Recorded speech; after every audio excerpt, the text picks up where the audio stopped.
Ang swerte siguro na makakuha ng incentive ngayong linggo, no? Kasi total of 6.9 sa loob lang ng 5 days.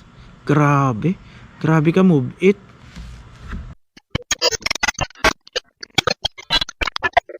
Sino kaya yung ano? Sino kaya yung makaka-hits ng incentive ngayon?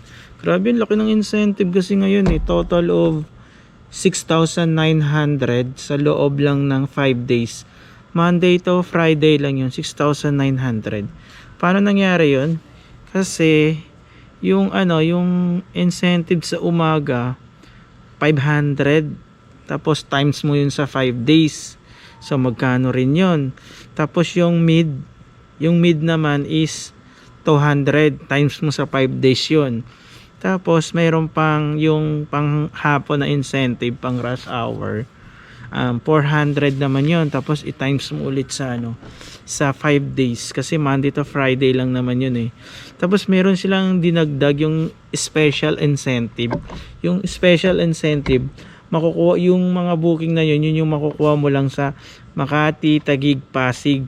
May hapon, tapos meron ding pang umaga. So kapag nakuha mo naman yun, isang buong linggo naman yun, kailangan mo lang maka 18 rides sa umaga. Isang buong linggo yun ah.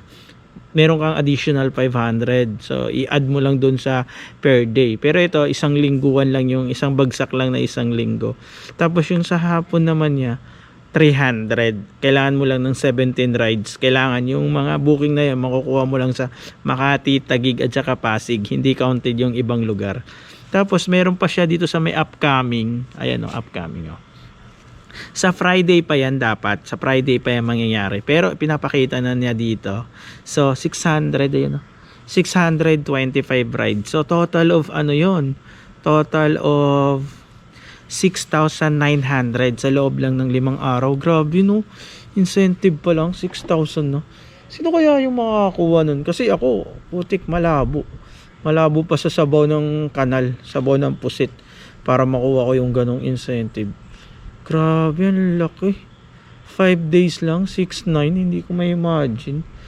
Pero tingin ko ang makakakuha niyan si ano eh, si Remo Nosares.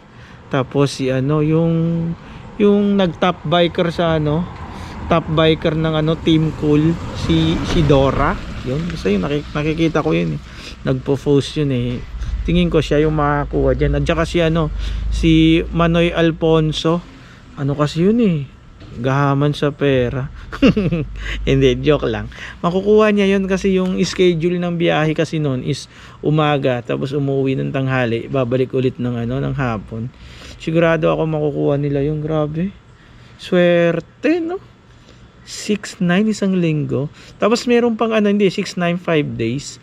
Tapos meron pang ano yan, meron pang Sabado, Linggo. Pag Sabado at Linggo kasi, normal, ang bigayan kasi nila, 400. So, per day nila, 400 kapag Sabado, Linggo. So, another 800 yun. So, 6,900 plus 800. Grabe, ang laki. Laki ng incentive ngayon. Parang ano, parang grabe. Basta good luck na lang sa inyo. Sana makuha niyo yun. Kasi ako, ano lang ako eh, tamang biyahe lang ako. Gusto ko lang kayo na ano, yung na-update dito. Kasi yung iba kasi hindi nagtitingin sa job card eh. Walang pakialam eh. Tapos dahil pang nagme-message na paano daw makuha yun. Basahin nyo kasi yung job card nyo para alam nyo paano yung ano, paano hinihits yung incentive. Hindi yung ano, biyahe lang kayo ng biyahe. Dapat meron kayong target sa isang araw. Grabe no, sino kaya makakuha nun? Ang swerte naman nun.